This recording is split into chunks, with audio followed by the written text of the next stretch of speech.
Assalamu alaikum students. Today is your lecture number 27 and we were discussing different structures of ionic crystals. तो बेटा sodium chloride के बाद जो next structure है आयनिक crystal का that is caesium chloride. ठीक है, तो सीजियम क्लोराइड में भी 1:1 की ही जो है स्टोइचियोमेट्री रेशो जो है वो फॉलो होती है। ठीक है, और इसी तरह के सेम साइज़ के जैसे कि सीजियम क्लोराइड है, इसी तरह सीजियम ब्रोमाइड और सीजियम आयोडाइड अगर हों तो उनका भी इसी से मिलता जुलता जो है वो स्ट्रक्चर होगा। ठीक है, so the ions form the caesium chloride structure with its coordination number of 8। Coordination number 8 का मतलब ये है कि सीजियम जो सेंट्रल एटम होगा उसके अराउंड 8 क्लोराइड आइंस मौजूद होंगे and same is true for chloride आइन कि क्लोराइड आइन को 8 सीजियम के कैटाइंस ने जो है वो सराउंड किया हुआ होगा। The radius ratio is 0.93। तो बेटा रेडियस रेशो जो है वो आपके पास रेशो या radius of cation over radius of anion के इक्वल होता है। ठीक है, तो क्योंकि बेटा जनरली कैटाइन की निस्बत एनाइन का रेडियस ज़्यादा होता है, इस वजह से ये रेशो जनरली 1 से कम होती है, 0.9, 0.5, 0.4 depending upon the relative size of anions and cations. ठीक है, तो जो रेडियस रेशो है सीजियम क्लोराइड के केस में ये 0.93 है। So which suggest a body centred cubic arrangement. 2-3 तरह की अरेंजमेंट्स होती हैं, एक फेस सेंटर्ड क्यूबिक होता है, बॉडी सेंटर्ड क्यूबिक होता है और एंड सेंटर्ड होता है। ठीक है, तो इसमें से जो हमारे पास ये आपने फ़िज़िकल में पढ़ा था आई थिंक सॉलिड के चैप्टर में, अब वहाँ से इसको दोबारा देख भी सकते हैं कि बॉडी सेंटर्ड जो अरेंजमेंट है वो किस तरह की होती है। तो सीजियम आइंस की बात करें तो बेटा सीजियम आइन को 8 क्लोराइड आइन ने सराउंड किया हुआ होगा एंड वाइस वर्सा, बिल्कुल इसके अपोजिट एक क्लोराइड आइन को भी 8 सीजियम के आइंस ने सराउंड किया हुआ होगा। The 8 neighbouring chloride ions are at the corner of a cube surrounding caesium ion, so this cation is said to occupy a cubic hole. Cube का जो सेंट्रल पोर्शन है, बिल्कुल जो सेंटर बनेगा, ठीक है, उसे क्यूबिक होल हम यहाँ पे कह रहे हैं। तो कहने का मकसद ये है कि सीजियम आइन ने उस क्यूबिक होल को ऑक्यूपाई किया हुआ होगा, यानी कि वो वहाँ पर मौजूद होगा, और जो क्लोराइड आइंस हैं वो आपके नॉर्मली जो एक क्यूब के जो कॉर्नर्स होते हैं वहाँ पर मौजूद होंगे। ठीक है, तो आपको पता है बेटा एक क्यूब के कितने कॉर्नर्स होते हैं? 8 कॉर्नर्स होते हैं। ठीक है, तो उन 8 कॉर्नर्स पे 8 क्लोराइड आइन मौजूद होंगे। ये स्ट्रक्चर आगे बनाया हुआ है, हम अभी उसको देख लेते हैं। It is not reasonable to refer caesium chloride as body centered cube because this term implies that the body center is occupied by the same kind of atom as that at the corner of the cube.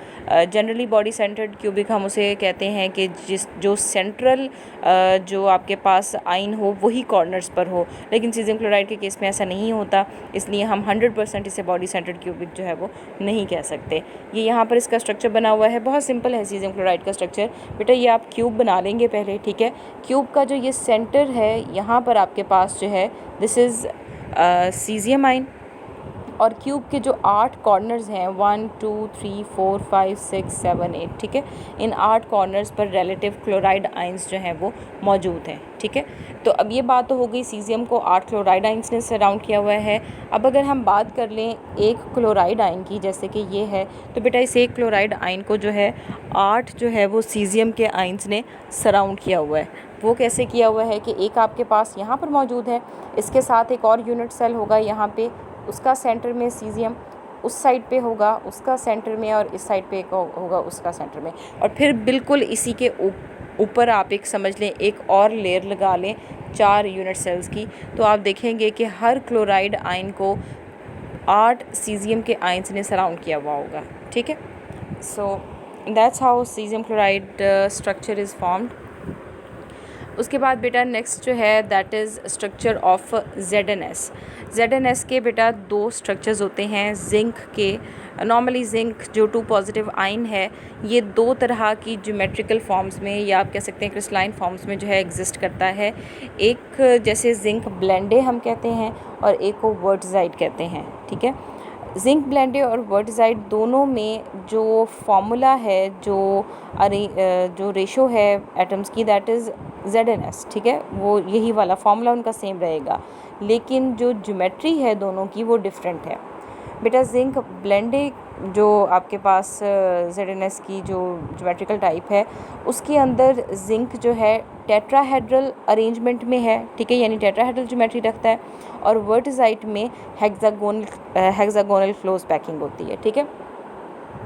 तो इसको पहले हम जो है the ZnS the great difference in size between the zinc cations and the sulphide anion leads to a coordination number of 4। अगर आप zinc का cation देखें और दूसरी तरफ सल्फाइड का एनाइन देखें तो बेटा सल्फाइड का एनाइन काफ़ी बड़ा होता है साइज़ में, ठीक है। तो इस साइज़ डिफरेंस की वजह से हमारे पास जो है जो आपके पास कोऑर्डिनेशन नंबर है, यानी कि फिर ज़्यादा एटम्स सराउंड नहीं कर सकते। देखिए अगर साइज़ बड़ा हो, आपका जो एनाइन है उसका अगर साइज़ बड़ा है तो फिर थोड़े एनाइंस जो हैं वो कैटाइन को सराउंड करेंगे, ठीक है, इसलिए यहाँ कोऑर्डिनेशन नंबर 4 है, ठीक है। सो यानी कि कहने का मकसद ये है कि एक जिंक को 4 सल्फाइड आइंस ने सराउंड किया हुआ है। So the radius ratio for ZnS is 0.4। यहाँ पर आप देख लें जो जिंक के कैटाइंस की रेडियस है डिवाइडेड बाय सल्फाइड आइंस की जो रेडियस होगा दैट इज़ 0.4, ठीक है। So which suggest a tetrahedral arrangement. तो जिंक ब्लेंडे में टेट्राहेड्रल अरेंजमेंट है। The sulphide ion in the ZnS और zinc blende lattice form a face centred cubic arrangement. Each zinc ion is surrounded tetrahedrally by 4 sulphide ions, ठीक है। अच्छा, अब ये जो S2 नेगेटिव सल्फाइड आइंस हैं बेटा यूँ समझ लें, आपने टेट्राहेड्रल अरेंजमेंट आपने बहुत दफ़ा पढ़ी है, ठीक है। तो बिल्कुल उसी तरह टेट्राहेड्रल में अरेंजमेंट में क्या होता है कि एक सेंटर में होता है आपके पास एटम या आयन, ठीक है, और 4 इस तरह से टेट्राहेड्रली उसके अराउंड जो है वो अटैच हुए हुए होते हैं, ठीक है। जैसे कि मीथेन में आपने पढ़ा हुआ है, ठीक है। कार्बन जनरली टेट्राहेड्रल अरेंजमेंट जो है वो शो करता है, सिंगल बॉन्ड जब बनाया होता है। तो यहाँ पे क्या होगा, यहाँ पर जिंक आपके पास यहाँ सेंटर में और उसके अराउंड जो है वो 4 सल्फाइड आइंस इस तरह से टेट्राहेड्रली अरेंज हुए हुए होंगे। तो बेटा इसका स्ट्रक्चर आप यहाँ देख सकते हैं, ये इन्होंने जिंक ब्लेंडे का स्ट्रक्चर यहाँ पे दिया हुआ है, ठीक है। तो ये जो ब्लैक कलर के डॉट है दैट इज़ जिंक आइन and the white one is sulphide ions, ठीक है। तो ये आप देख रहे हैं कि ये एक जिंक है और इसमें 1 2 3 4 इस तरह से 4 सल्फाइड आइंस ने इसे एक सराउंड किया हुआ है, ठीक है। अच्छा, उसके बाद ये नीचे कुछ उन्होंने आपको एग्जांपल्स दे दिए हैं कि जैसे कि आपके पास ये जो तमाम जिंक के या कैडमियम के या मरकरी के ये वाले जो कंपाउंड्स हैं एल्युमिनियम के, ये वाली अरेंजमेंट टेट्राहेड्रल अरेंजमेंट शो करते हैं, ठीक है। लेकिन जैसे ZnS यानी जिंक सल्फाइड जो है जिस तरह से जिंक ब्लेंडे शो करता है और साथ साथ वर्टिसाइड की अरेंजमेंट भी शो करता है, बिल्कुल उसी तरह ये तमाम जो आपके पास यहाँ पर दिए गए कंपाउंड्स हैं बेटा वो भी वर्टिसाइड की अरेंजमेंट भी शो करते हैं। अब वर्टिसाइड के अरेंजमेंट में क्या होता है, in the wurtzite structure the sulphide ions are in hexagonal close packing and zinc ions are in half the tetrahedral holes. अब इसका क्या मतलब है बेटा, यहाँ पर जो सल्फाइड आइंस होंगे वो हेक्सागोनल अरेंजमेंट में होंगे। मतलब ये कि वो जैसे हेक्सागोनल होता है, हेक्सागोनल स्ट्रक्चर आपने ज्योमेट्री पढ़ी हुई है, इस तरह की ज्योमेट्री होती है लाइक दिस।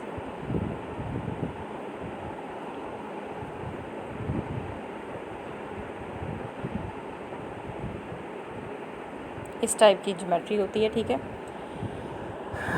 अभी हम आगे देखेंगे भी, ठीक है। सो ये नीचे जो आपके उन्होंने एग्जांपल दी हुई है कि ये वाले जो आपके पास एलिमेंट्स जो कंपाउंड्स हैं ये वर्टिसाइड स्ट्रक्चर को फॉलो करते हैं या वर्टिसाइड स्ट्रक्चर शो करते हैं। यहाँ बुक में आपको थोड़ा सा शायद जो है वो कन्फ्यूजन हो रही हो, मैं इसलिए आपको यहाँ से बता देती हूँ बेटा ये वर्टिसाइड का स्ट्रक्चर है, ठीक है। अब अगर आप यहाँ पे देखें तो ओवरऑल ये हेक्सागोनल अरेंजमेंट है इस तरह से, ठीक है। ये यहाँ से देख लें आप, ये दिस इज़ हेक्सागोनल अरेंजमेंट, ठीक है। और यहाँ पर जैसे ये आपके पास जिंक है तो इसको सराउंड किया हुआ है किसने, सल्फाइड आइंस ने। इसी तरह यहाँ पर आपके पास जो है वो ये जिंक है और इसको सराउंड किया हुआ है किसने, सल्फाइड आइंस ने। तो ये इस तरह की अरेंजमेंट होती है वर्टिसाइड में। अब अगर आप इसको कंपेयर करना चाहें कि ये उसके जिंक ब्लेंडे के स्ट्रक्चर के साथ। तो बेटा जिंक ब्लेंडे की क्यूबिक पैकिंग, जैसे फेस सेंटर्ड क्यूबिक होती है उस तरह की पैकिंग है, जैसे यहाँ पर ये है। टेट्राहेड्रल है ये, ठीक है। टेट्राहेड्रल ये भी हैं। टेट्राहेड्रल अगर आप विदिन जो है स्ट्रक्चर देखें तो आपके पास हाफ टेट्राहेड्रल जो है वो अरेंजमेंट है इसकी, ठीक है। लेकिन जो आपके पास जिंक ब्लेंडे वाली जो केस है उसमें ये कम्प्लीटली टेट्राहेड्रल पैकिंग है, जैसे आप ये देख रहे हैं यहाँ पर ये आपके पास, ठीक है।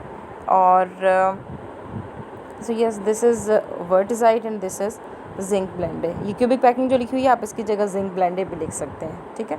और वर्टिसाइट की हेक्सागोनल जो है वो पैकिंग होगी। तो यहाँ से कर लें, ये ज़्यादा बेहतर है, आपको ज़रा क्लियर हो जाएगा कि किस तरह से बनाना है। यहाँ पर जो उन्होंने बनाया हुआ है ये सॉरी, ये आपकी बुक में जो बनाया हुआ है वर्टिसाइट के केस में, ये इतना सा पोर्शन जो है बनाया हुआ है, ये उन्होंने ये वाला पोर्शन बनाया हुआ है, जबकि पूरा बनाना चाहिए था ताकि पता चले कि हेक्सागोनल जो है वो किस तरह से है, ठीक है। तो ये ज़्यादा बेहतर है, आप ये वाला स्ट्रक्चर बना लीजिएगा। कोई क्वेश्चन हो तो मुझसे पूछ लीजिएगा। और मैंने आपसे पहले भी कहा हुआ है, अपना जो काम है, जो भी साथ होमवर्क है वो लिखा करें, वो लिख के मुझे जो है वो पिक्स भेजा करें। आपने सोडियम क्लोराइड के स्ट्रक्चर की भी नहीं भेजी।